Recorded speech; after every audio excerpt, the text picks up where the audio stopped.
Ladies and gentlemen, welcome to the Sleeper Hold, where there are no disqualifications on the topics and falls count anywhere. With audio. Yes, with audio. You're probably wondering what the heck happened last week. If you saw the video before it got removed, we had audio issues. I am your host, Priest. With me, just like last week, is Zombie and the Kluganator. Indeed. Yes, somebody had to do it. Robbie's not here today, unfortunately. Hopefully he'll be here next week, because next week I won't be here. I have to work. Boo. But it's the only time they really need me to work because of assistant managers getting vacations. Whoever heard of that? Yeah. But anyway, so I digress. We are here. We are at the Undead Studios inside the Zombie Bunker, our new home, our new location. It just gets every time you say it. Like I have to laugh. You know, it's the way you say it. And what I like about it is how it's all come together thus far. Mm-hmm. Really nice. I mean, we have got it's certainly a really nice little spot. It's certainly been a work to do so, and it's still got a lot left for us to be able to evolve it further.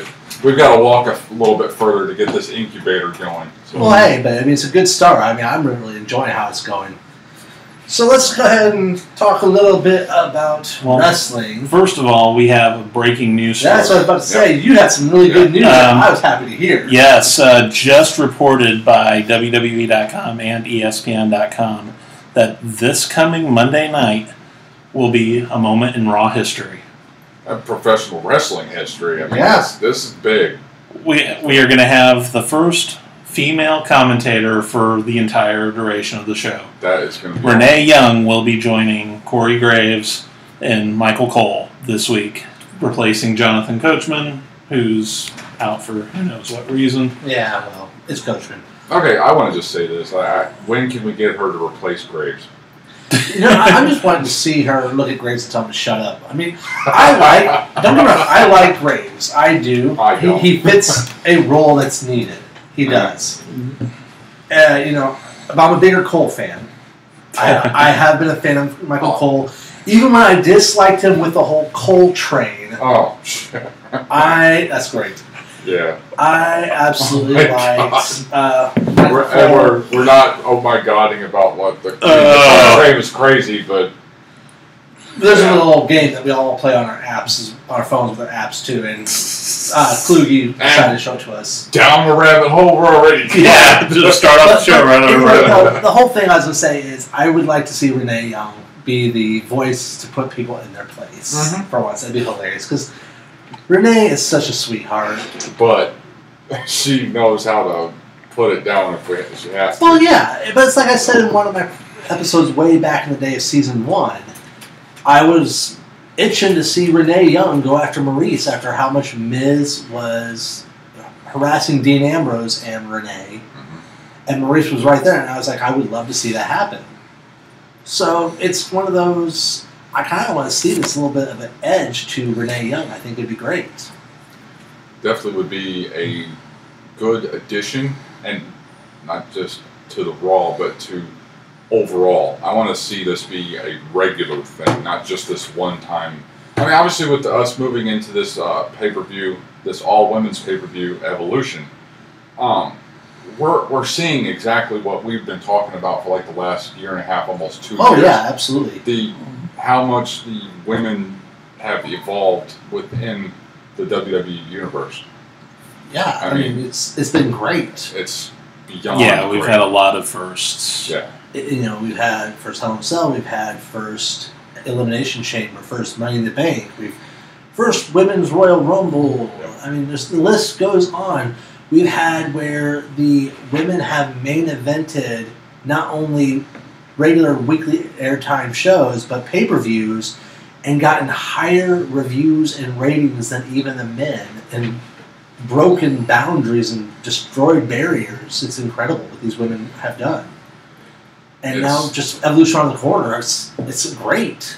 And they couldn't have named it better. I think, honestly, Evolution is definitely a good way to define what it is that we're looking at. I mean, I keep saying evolution, but that's essentially what it is, we're looking at.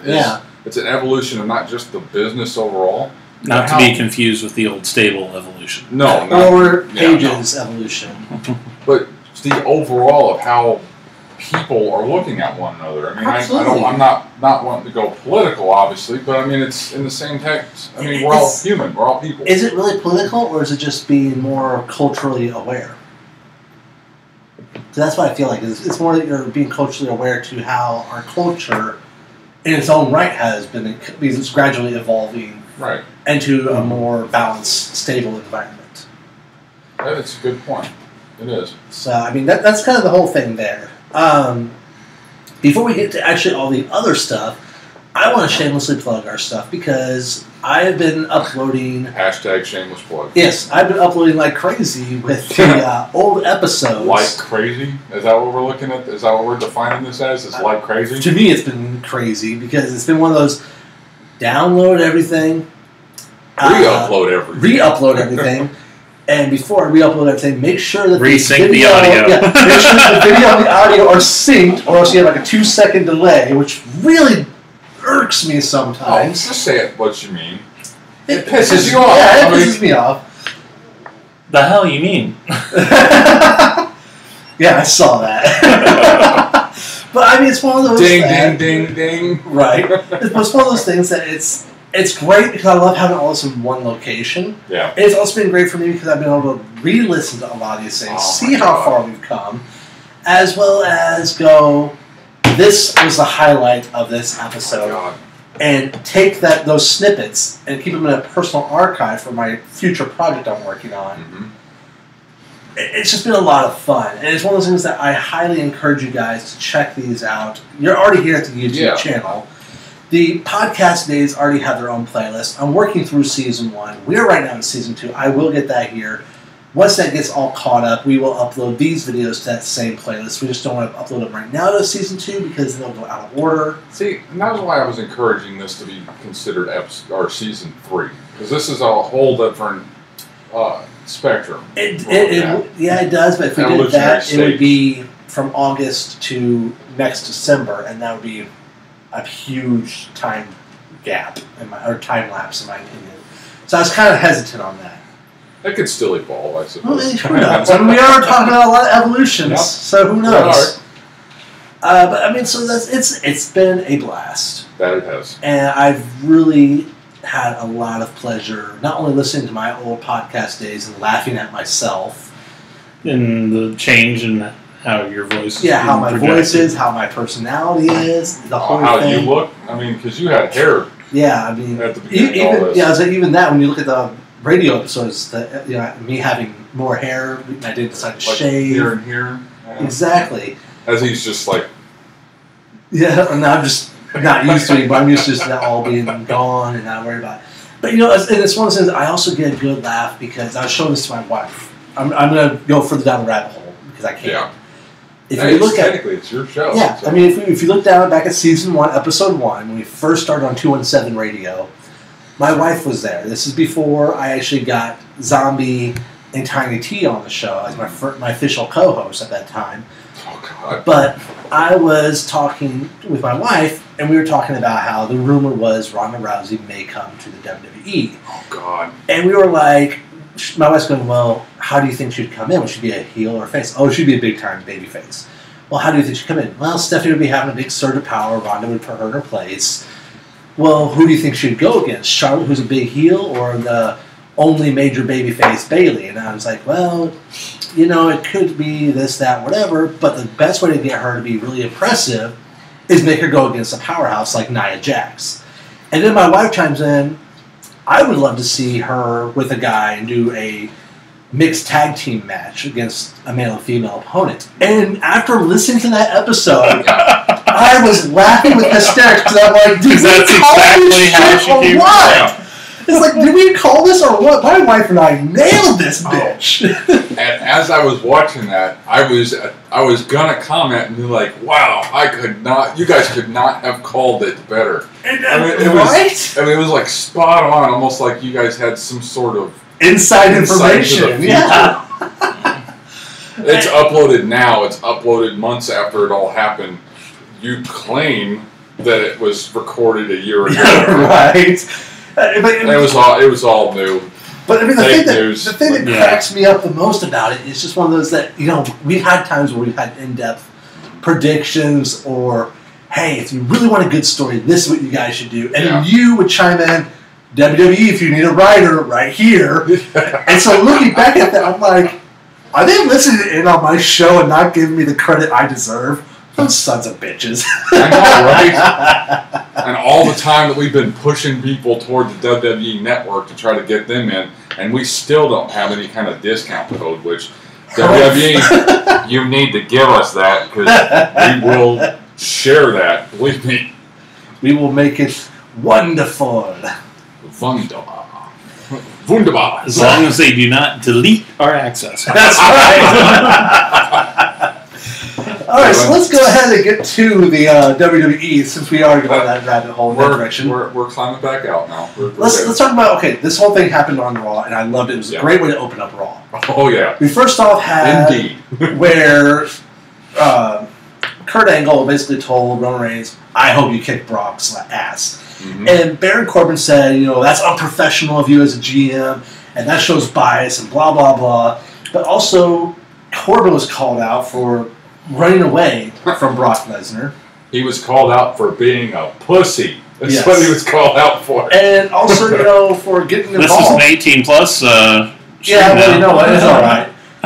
And all these other things that he did, right? I could have said a lot worse than that. Yeah, we've already cussed enough as it is. It's all right. But I mean, so here's my thing. Okay, it's a double-edged question. First of all, is Corbin in the right for saying that Kurt Angle was not being a proper GM because he had bias?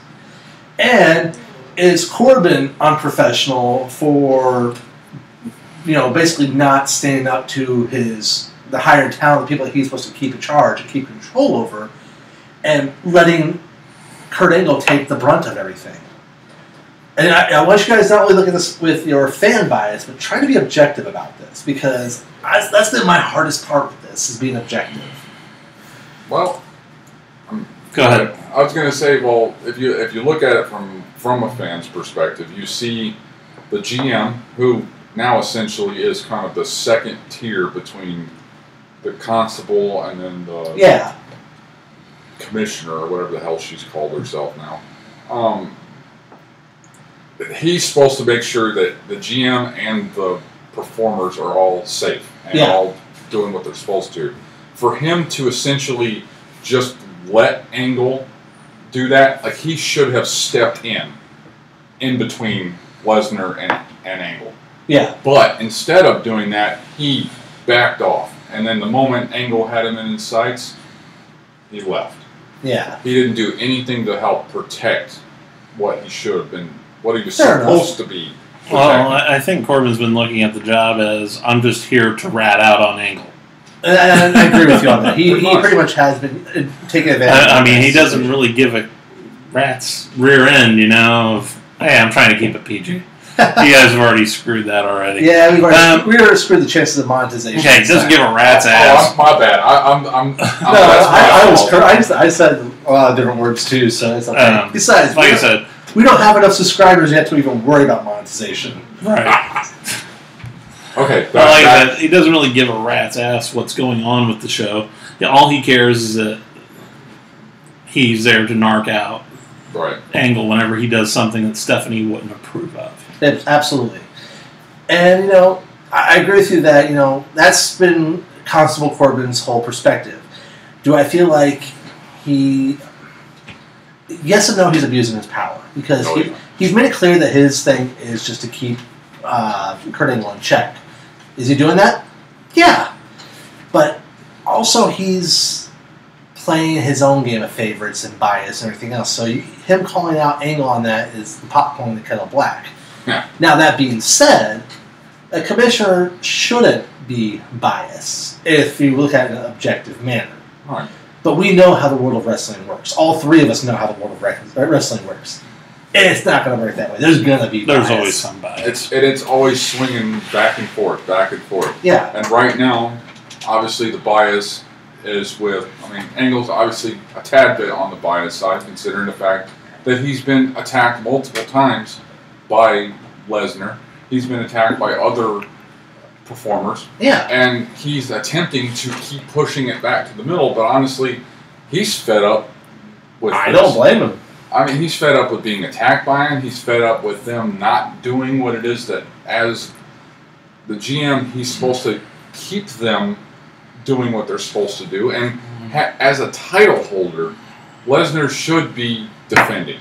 Absolutely. And he should be defending it against more than one person. A long time ago, there used to be a 30-day defense rule. If you did not defend your title within 30 days, you could be stripped of it. Here's the beauty of this. I can guarantee, I can pretty much, if I wanted to, put money down right now and tell you that the second Lesnar loses that title to somebody, that 30-day clause will be back in effect.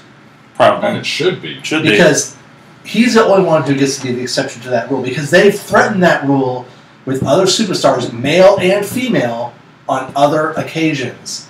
But when it comes to Lesnar, it's different. Why do you think it is so? Why do you think it was that Rollins was so fervent with having those open challenges? Oh, absolutely. Well, Rollins defended it every week. That's what I'm saying. Yeah. He was so fervent with that because he wanted to not only retain it, but he wanted to constantly defend it. He didn't just want to have a title on him and say, "Look at me, I'm the title holder." Oh, you should back off because I'm the title holder. Not more. It was more of a, hey, you want this? Come get it. He wanted to keep the title relevant, and that's the important thing here. Is Lesnar doesn't care about it being relevant. He just wants it so he can have it on his mantle and on his resume, like they said, so he can say he is the champion of two different type of and that's what his goal is right now. And it's ridiculous. It really is. Honestly, though, I feel like if they wanted to, play it objectively, Angle could get in trouble with this. But I honestly don't see it happening. The only thing I really see happening that could cost Angle somehow, some way down the road, is when SummerSlam comes along, if Angle does do something to tilt the whole thing in Roman's favor during the match or right just before the match. Do I see Angle doing that? No, he's a smart guy. He's not that stupid. But could it be happen if he's provoked enough? Yeah. Absolutely. Well, we're already seeing a little bit of the provocation, not necessarily directly to Angle, but to Lesnar's own people. I mean, Absolutely. We saw his attack. Look at Heyman. You're right. I mean, we did actually vocally talk about this last week, but unfortunately it just got lost in the ether. Yeah. But Lesnar's even flat out said that we're seeing a whole different. I think it was Lesnar. Yeah. Yeah. I meant Heyman has said that we're seeing a whole different side of Lesnar. I mean, this is a more violent, more beast-like character that we've never seen before. More ruthless, more unforgiving. And I said it before we started recording. Is Heyman responsible for this? And at first I was like, no, not so much. But you gave a great analogy that made me think maybe Heyman is, to some degree, to blame for this. You basically called it perfectly. You said that Brock Lesnar is Dr. Frankenstein. Well, he's the monster to Dr. Frankenstein, which is Paul Heyman. Paul Heyman is Dr. Frankenstein. Brock Lesnar is Frankenstein's monster. And you've got a point. You've got a very valid point that, Heyman helped create this problem. And now it's there. I mean, the same thing happens with most horror movies, not just along the lines of, like, Frankenstein's monster. I mean, I'm called zombie, but I also happen to have a fervent interest in movies of the undead. And every time, it's always something to do with a human being creating something or attempting to create something that shouldn't be. And it ends up turning side on. Well, yeah, I mean, that's even basically a simple way of making a premise about my book that involves zombies. Is, they tried to create them as soldiers. Shameless plug. Yeah. Hey, I don't care. I'm going to do it anyway. Oh, well, that's into the story of a Prometheus as well. Yeah, exactly. Now we're going. Project Merc is available in print and on Amazon. That was good. That was a good one. Good move. But yeah, I think we'll get the description later on. Yep. But yeah, I mean, it's essentially the same context when it comes to, people doing things that they think they're doing right, only to then not realize what it is that they've created, and by the time it's gotten its own momentum, it's already outside of our control. I mean, hell, Terminator. I mean, Skynet. Thank you. We actually just watched the first Terminator. My wife and I on Sunday, I think it was. My wife had never watched Terminator. I would say you've seen it. That was her very first time to Terminator. She was like, meh. I'm like, watch T2. Yeah. And then make a fair judgment. That was one of the very rare examples of the sequel surpassing the first movie. Yeah, and that's what I told her. I said, the only thing I'm going to tell you is... I think we're treading into Geek Awakens. Almost. Like I told her, the only thing I'm going to tell her, and I'm going to say this to all the fans, if you've never seen Terminator, 1's good, 2 is better. I apologize already for number 3. And 4. Well, after 3, I feel like everything else makes it go back in full circle where it's worth watching. The thing is... 3 is just... 3 was fan service to be fan service. Yeah. Well, I mean, you had the backside of a naked woman walking across the street. I mean, that was really fan service to be fan service. And then her, but essentially, I mean, it was. But every time you look at the storylines, they're always constantly shifting because of the whole time travel paradox. I mean, that's time travel paradox and us creating Skynet, one way or the other. To the primary point of that was that I mean, that's awesome. And a lot of professional wrestlers have been involved in movies. That was something from a previous podcast you actually mentioned. But yeah, it's always something that we're involved with that we end up creating with the attempt to try to make things better, only to then end up collapsing on itself. And that's, and like I said, I never would have thought about it until you brought up the whole Frankenstein thing, but you're right. This is what Paul Heyman has done. Yeah. He created the Beast the way the Beast is. I mean, was Brock Lesnar successful without Heyman? Sure. He had his things, but early on he became a Paul Heyman guy. Yeah. He had to have a mouthpiece because every time he opens his mouth, he sounds like Mickey Mouse. Well, yes, and Disney's not okay with aggressive Mickey Mouse. Yeah. I think Mickey is about as far as they're willing to go. Well, now South Park had an aggressive Mickey Mouse. Yeah. Hashtag not sponsored. And it's I don't know, when it comes to those that are that monster type, like Brock Lesnar's supposed to be, like Braun Strowman is, Undertaker, Kane, and countless other of these, they usually remain silent. And that's usually when they're best. Exactly. They all were quiet. That just compounded the fear that you would get as a fan, but also to see it in the eyes of their opponents. I mean, hell, I don't even think Undertaker ever talked, except for whenever he was doing his promos, and that was with... usually about the only thing he used to say in the beginning was... Rest in peace. And then Paul Bearer did most of the talking for him. I mean, that's the whole point of having a mouthpiece with you. Yeah, one of the best managers. Kane, though, was the one that was absolutely quiet. Like up until... Well, he was supposed to be mute. Yeah.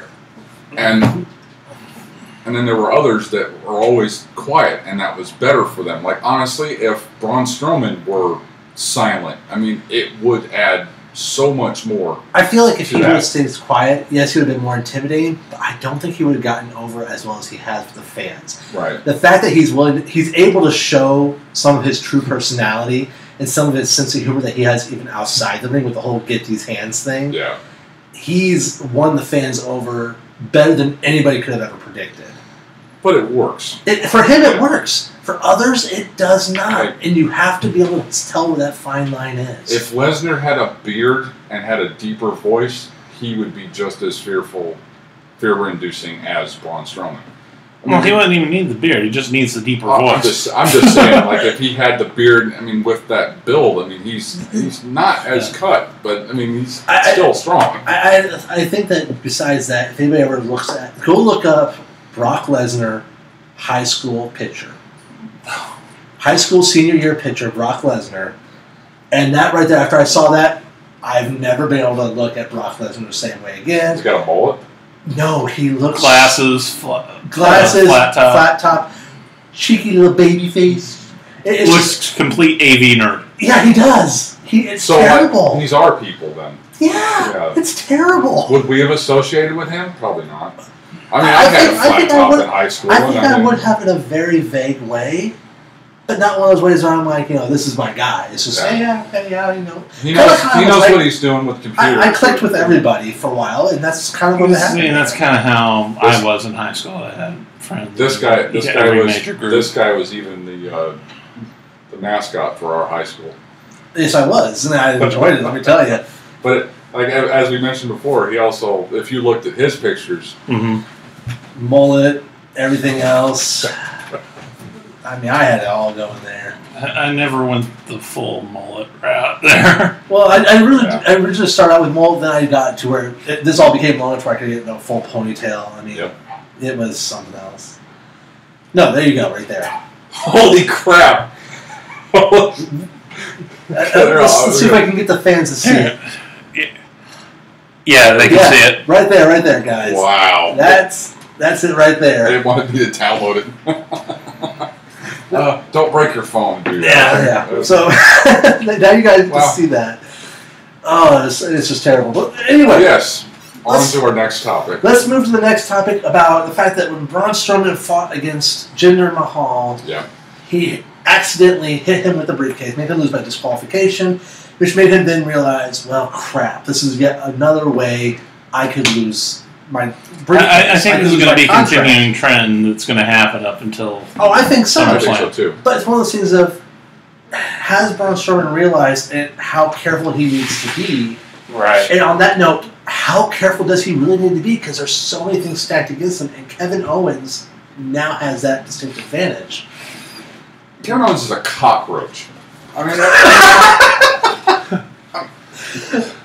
that's my snippet now. That's when we do Best of 2018. Kevin Owens is a cockroach. Well, yes, Kevin Owens is a cockroach, and so was Sami Zayn along with him. That's why they worked together so well, and they were always there working their way into stuff. I mean, hell, during that entire match between Jinder, Owens was skulking around trying to get his hands on that damn case. Yeah.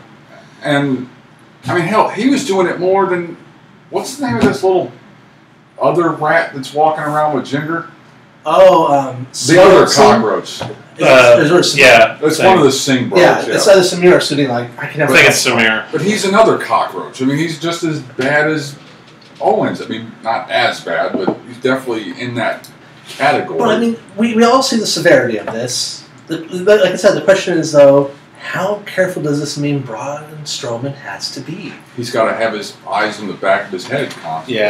He's got to not give in to the primal rage. And he has to get that. The worst part is, and this is what gets me, is Kevin Owens could easily pull into Eddie Guerrero here. Mm-hmm. He could sit there, have the referee distracted, grab a steel chair, throw it to Braun, hit the floor hard on the back bump, so when the referee turns around, Kevin Owens is cowering and holding his head, and Braun's like, no, I didn't do this. I would not be surprised if that's how it happens. I am waiting for that. I would not be surprised. I'm going to say this. If Owens does pull something like that, he's no longer a cockroach. He'll evolve to another... See, I expect that to happen, but I expect, because of how much Kurt Angle was fed up with all these people, he will come out and say, no. That doesn't work like that. It's got to be a legit reason why he loses that contract, not you being not some BS disqualification. Right. Either that or Angle will end up having to make it no DQ. Yeah. Because if he does that...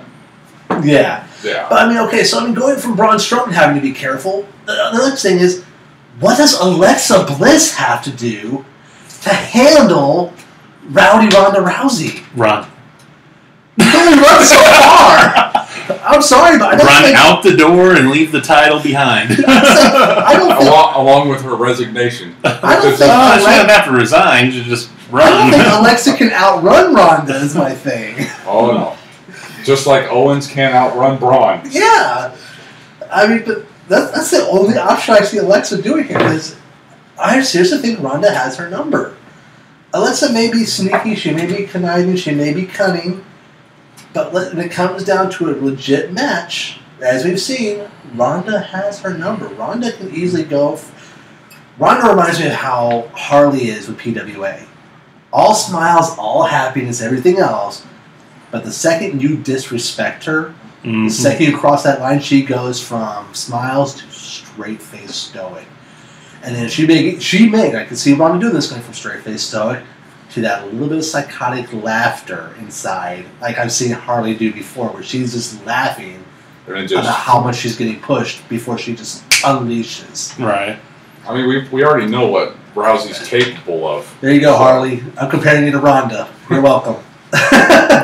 Well, we already know what Rousey's capable of. I mean, we've seen her performance not just in the ring briefly here, but her career prior in the UFC. MMA, yeah. I mean, it's... Now, granted, Ronda still needs to work on her suplexes, because that suplex she did to Alicia Fox was a little bit sloppy. Those snap moves, though, she's got... She's got it. I think Ronda's got this. And I think Alexa needs to run, like you said, needs to get a good call, ready to go, revving and ready to have it running before the match even starts. Exactly. If Mickie James is still around, have she driving it. in the car, at the door open, ready for Alexa to just jump in and take off. Exactly. I mean, I really don't think there's anything Alexa can do offensively to save herself from Ronda. And it's a shame that Rob's not here, because I know Rob likes Alexa Bliss. I would have loved to have his insight. Oh man, does he? He is such a mark for Alexa Bliss. About like you are with Bailey and with Natalia. Yeah, we all have our waifus. I got my Bailey shirt. Yeah, we all got our waifus. Okay, that's the jokingly term for them, like the people that you call your second. Oh, you would totally marry them. Yeah.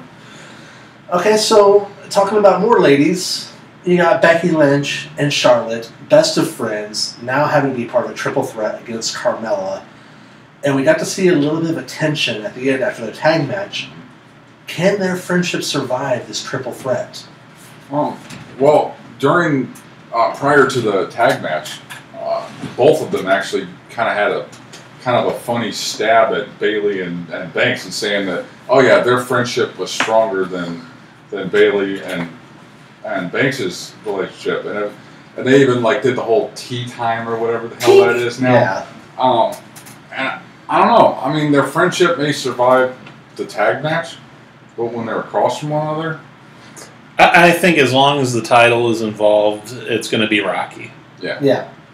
But I'm thinking it's going to fall hard. Like they're going to end up removing Carmella somehow from the ring, and it's going to be the two of them duking it out, and they're going to not know what to do, and then all of a sudden it'll be Flair that ends up taking the first strike. The only way I see Carmella winning this match is if Ellsworth comes out in a ref.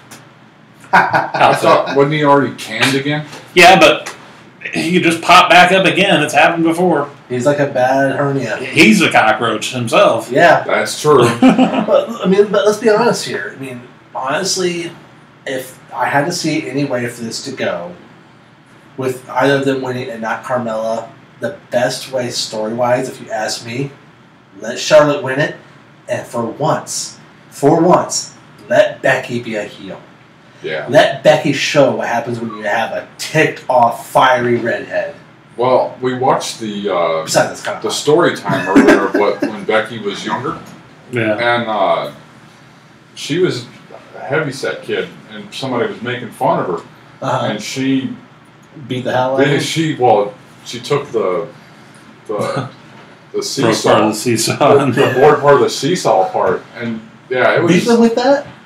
Well, in the cartoon, I don't know if that's really what happened. That's what happened. I don't care. That's still awesome. Well, they compared her to a sack of potatoes. I mean, she wasn't too pleased with that.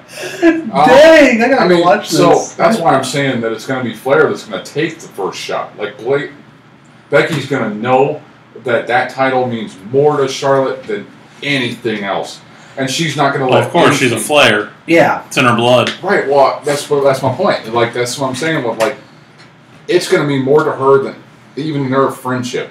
And Becky's going to realize this. I mean, if she hasn't already, she's already planning for that.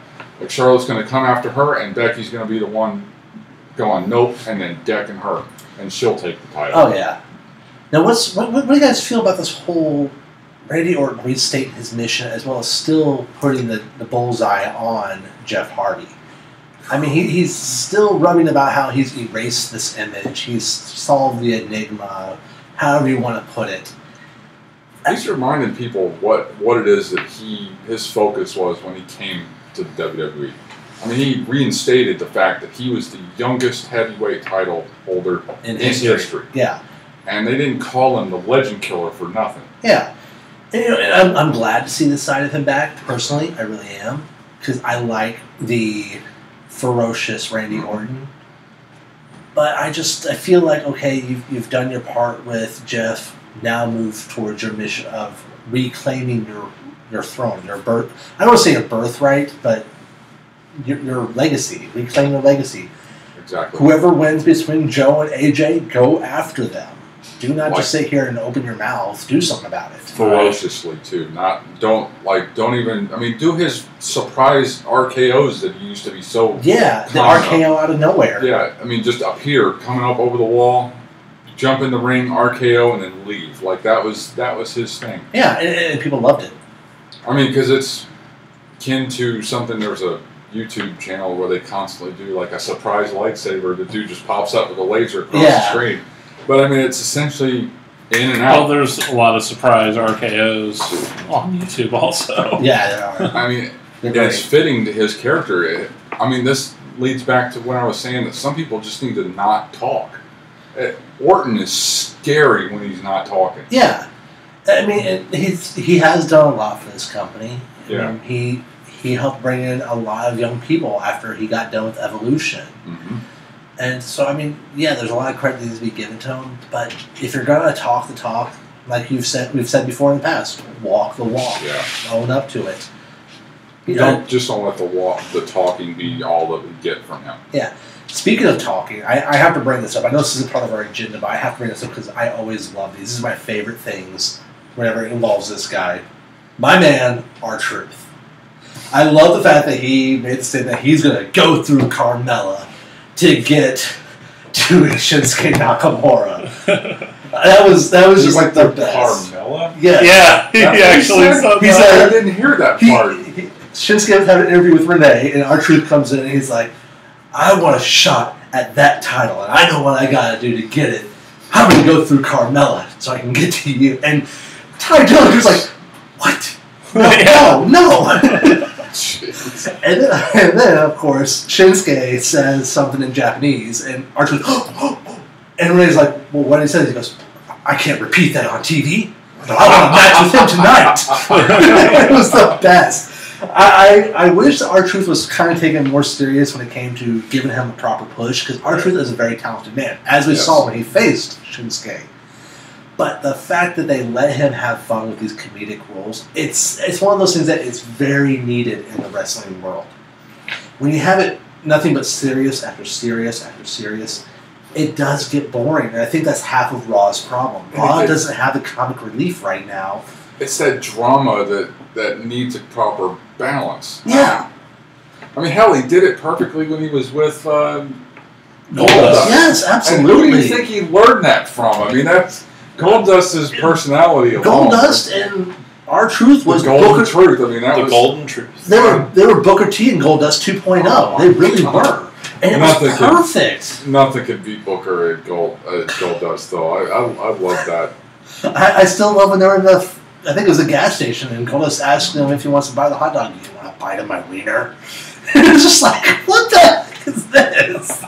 Only things that you can never have now that we had in the Attitude Era. Gotta love the immaturity of two grown men, though. Yeah, absolutely. I mean, we also had three grown men since so. We also had the Attitude Era back when Stone Cold had a fight in the middle of a shopping center. I can't remember the bar fights that used to have on the APA. Yeah, I mean, there was a lot of stupid all of DX's antics over the years. And honestly, they couldn't do that now. I honestly wish they could. I wish they could somewhat bring a little bit of that back and push that envelope a little, because that's what made WWE great to begin with. Yep. And I feel like that's how it won the war. Exactly, and I feel like with the fact that they're allowing the comic relief in SmackDown, it kind of helps push the envelope slightly. Yeah. And Raw needs somebody like that to keep that balance, because when it gets to be nothing but serious after serious after serious, Raw's kind of getting stale. But SmackDown has that chance of a comic relief. Not to mention they have New Day, which is another comic relief. Oh, it's the comedy relief. I mean, that's those guys have got it made. They've got it down. And honestly, I mean, it's not just in wrestling, but in general. Oh yeah, we need more of the relaxing rather than just. I mean, anybody comes home from work on Monday or Tuesday, and they're like, "Oh, you know what? I'm going to watch Raw. I'm going to watch SmackDown," and then if it's just full of drama, they're after spending 8 hours 8 hours plus at work, they're not wanting to listen to more BS. I mean, they're kind of probably be like how I am when I'm watching Hulu. Yeah, I'll watch the stuff, but I'll also be doing something else unless the thing catches my attention. Because you have to have that hook. Mm-hmm. Right. And that's why SmackDown is being so successful right now, in my opinion, is they have the right people to cause that hook. Whereas, I mean, they even have Miz and Daniel Bryan, which is another great hook. Yeah. And Raw, what do they have that's a non-serious hook to keep you entertained outside of these are a lot of people who just want to beat the hell out of each other. Well, it's definitely not Elias. Yeah. No. I would say the stupidity of Corbin. I mean, a little bit of that maybe. And I mean, for a while there, I thought that we're going to have that with gender, honestly, with the whole Shanti, but whatever. The whole modern day Maharaja, whatever. I can't do it. But I mean, who knows? But anyway, back to the whole comic relief thing. You know, like I said, we have the New Day, and the New Day now are the ones to face the Bludgeon Brothers. So I again have to ask a similar question I asked before, which is, what does the New Day have to do to defeat the Bludgeon Brothers? Because they've gone against them before, and they got decimated. Yeah. What strategy do they have to apply? What strategy do they have to apply to successfully cause any type of damage to the Bludgeon Brothers? 3-on-2 handicap with no DQ. I don't see that happening though. Yeah, nice try. No DQ would only empower the Bludgeon Brothers further. Oh yeah, but it would still kind of level the playing field.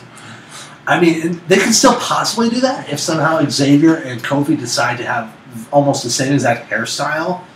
Because if they do it right, they could do the twin magic thing. Not trying to insult them, but if they make sure they both are shaved and have the same hairstyle, the referee could easily get confused because regardless of the bust size, apparently Nikki looks like Brie. And neither of them are going to get confused. Since Brie has a kid, you know, they're almost about even. Yeah, well, you know, that's true. But I definitely would have to be Big E and Kofi, with Woods doing heavy on the distraction and the getting the hype from the crowd, along with Francesca. I keep forgetting the name of the damn trombone. I think you're onto something there. Yeah, I think you're onto something there only because you're playing to everybody's strengths there. You really are. Biggie is the powerhouse, Kofi is the agility, and Xavier is the brains. He's got one muscle, like right here, like that's his. Who, Kofi? Or no, Big E? Big E. It's a muscle. That's the whole. It's an extra bicep. That's pretty much. I mean, that plays all their strength because Xavier is the mind. He does know how to play that game really well. But he's also extremely agile.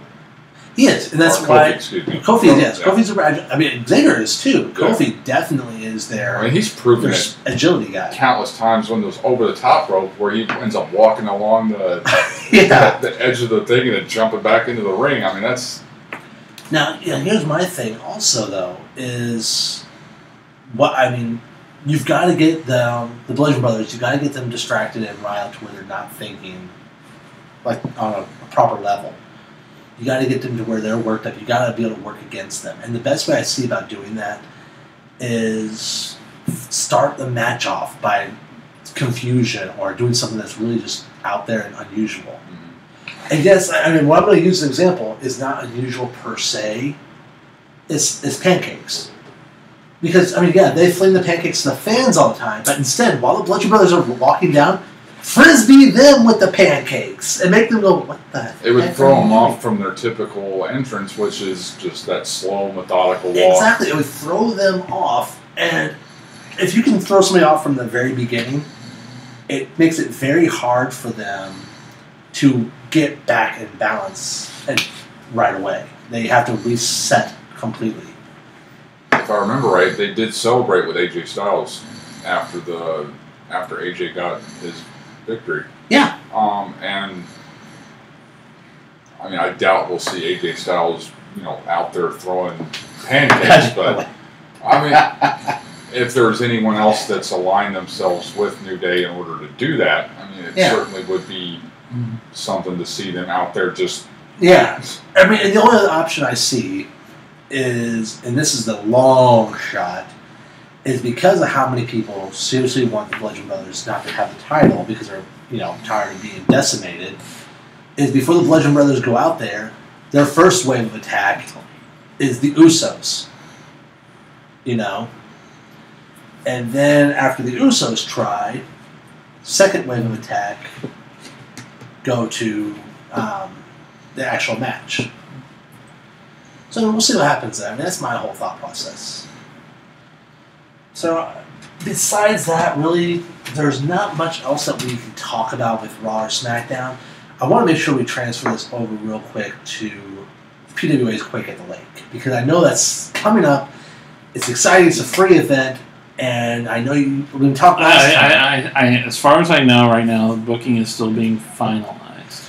But the one thing I can tell you, that we may be seeing an appearance from Big Money. Nice. Okay. He's been kind of inactive for a while. Okay. That could be pretty good. I like that. It'd be good to see him again. So when we do have more information, we will get you guys updated. Hopefully next week we'll have more final words. Yeah, hopefully next week I'll have more because... Yeah, Ken and me here, people. Pretty close to the event. Yeah. You're making me nervous here. So let's go ahead and, I know we're getting a little bit early. We're about 12, 13 minutes early. We kind of covered everything, but I want to make sure we talk about one more thing that actually my guy here, Zombie, brought up that was a really good thing to bring up for all you guys. And it's a simple question. So why don't you take the road on it? Oh, you want? Yeah, you go ahead. You hit that highlight. Well, now I'm like, wait a minute, what did I actually write down? Well, obviously there are a couple other shows that are within WWE themselves, NXT and 205 Live. Would you like us to actually cover these shows? Because there are quite a few talents that are coming through NXT as well as NXT UK. And then 205 Live obviously is primarily the cruiserweights, really not getting a whole lot of attention, but is that something that anybody or everyone would like to be I mean, if that's seeing? if that's something you guys think we should cover, we'll be happy to put that on our list. Yeah, let us know too. Like, especially if, a couple days or even right now, if somebody's there watching, or a couple days from now, a couple weeks from now, this happens across a suggested video even. And say you're an indie wrestler from somewhere else in the country, because honestly this is going everywhere. Yeah, I mean, even if you're from California, Florida, Washington, I don't care where you're from. So this could even include, like other nation-wide feds, like if you're in Ring of Canada, Honor in New Japan. Yeah, I don't care where you're from. I don't care what company you're with. If you want to mingle, if you want to talk to us, we'll get things set up. We can do that. We'd love to have you. Yeah, we'd love to have you guys. We've had the honor of talking with quite a few big-time Hall of Famers. I mean, Lanny Poffo was recently. Lanny Poffo. We had Hardcore Holly. We've had Billy Gunn. Of course, the more recent passing, Brian Christopher, also known as Grandmaster Sexay. Yeah. Which that video should be up pretty soon here, yes. I'm looking forward to it. Yeah, if there's anything else that you think we should cover, I mean, let us know. Even back in the day when Tiny T was here, he did an interview with Adam Cole. I mean, we love having you guys. We don't care how big or small you are in the world of wrestling. You're part of wrestling, and we want to help promote you, talk about you, get your name out there as well. We like to hear about you and where your journey has been and where it's going. That's what makes this whole thing exciting. We talk about WWE and all that stuff because it's something that everybody gets a chance to see. Yep. But I think I speak for all of us here that we get even more excited when we get to talk about, the actual talent, not the show, but we get a chance to talk to and talk about those actual talents and learn about them and have good laughs with them, have a good learning experience, and be able to ask them wonderful questions that makes it where not only do we learn more about you guys, but everybody learns more about you and it gets you the exposure that you feel you deserve. Exactly. So, you were going to say something about the Patreon too. Yeah, we also, we're setting up a Patreon. I got it already set up, but we're going to work on things for reward systems, tiers, and everything else. So stay tuned on that. Once I have everything finalized. Sorry for throwing you under the bus. No, you're fine. You're fine. Once we have that finalized, I will make sure to put information. We'll also probably make a little extra video about that to let you guys know what bonus things you can get for, being a Patreon person. Getting all that. We'll make sure we put things to you at the end of our shows and all this other stuff. But we'll let you know what little quirks you can get and everything else because we have a lot of crazy ideas going on. Oh yeah. And we could really just run with this, and that's one thing that we're excited about. That's I'm excited about the fact that we could possibly do a prediction channels or do After the Bell or other live feeds. I mean, considering our next pay-per-view is only a couple weeks away. Yeah, SummerSlam is going to be great. There was only a couple of the matches so far that have even been really mentioned. Mm-hmm. I mean, there's still going to be quite a few more. I mean, hell, we're looking at the triple threat between Becky Lynch, Charlotte Flair, and Carmella. We're looking at the match between Lesnar and Reigns. Ronda and Alexa. AJ Styles and Samoa Joe. Then you have the tag match. Yeah. I mean, there's a lot of good things, but it's just one that there's still room for more. Yeah, and we're going to obviously give our thoughts on that and everything else. I think also the thing is I wanted to make sure I said this to you guys here on this feed. I know I mentioned it on Facebook before. Especially now that people can hear you. Yes, absolutely. That's the best part. People get to hear my lovely voice. Lovely. He's got that radio voice going. I have a face for radio. Anyway, as I was going to say. Took the words right out of my mouth. Oh! If you guys are a promoter or a talent, and mainly I want to stress this to the promoters because I want to make sure that they are the ones giving the permission for this, unless you own the rights to the video. But if you are a promoter or a talent and you would love to see some of your work displayed on our future intro video to our weekly shows, please feel free to reach out to us. Leave a comment. I will tell you how to send that information. Make sure it's about, I'd say, a 15 to 30-second video. Actually, I'll just tell you right now, send it to sleeperhole217@gmail.com. And if you can't send it because the file's too big or anything like that, send us a link of where we can download it at. I mean, you have Google Drive. You have other places where you can store it and share a link for people to get access to it.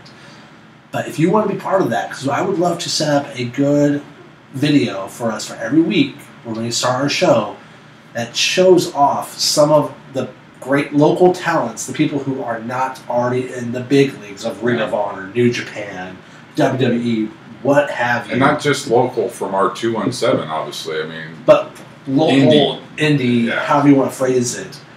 Because we would love to show you guys off. And like I said, unless you have full rights to that video, make sure that somewhere you tell us who the promoter is and that they have given you this permission. Because last thing I want is for them to come after me, hey, you're using our footage without our permission. And then I got to turn around and say, well, this person told me that you gave them the okay, so I will happily take it down, but you need to go after this person because we're not liable for what we were told and false information. That becomes a whole huge legal issue that can backfire on everybody. And that's a rabbit hole we don't want to go down. No. Yeah. Intellectual property is one of those things that I'm very passionate about. It kind of have to be now thanks to my book. Yeah. So I kind of very, very protective about not getting in the bag on the wrong end of that. As artists, we definitely would prefer to remain on the lighter side of things. Absolutely. Well, ladies and gentlemen, that about wraps it up for the Sleeper Hole tonight. Yep. I hope to see you guys. Well, I won't see you guys next week, but I hope that you guys will be here next week to talk to these two gentlemen, as well as hopefully the analyst Rob Leach, and we can. Assuming he's not helping a family member with some project. Yeah, or whatever. Like the last 2 weeks. So hopefully things will get, to where you guys can talk to them, talk about SummerSlam, a whole bunch of other stuff. And then, of course, after next week, I will be back, and we are going to have a excellent time talking about everything. And possibly, if I can convince some people, we may even see about having a guest. How does that sound? That would be cool. So you guys stick around, have a good time, and I will see you next time.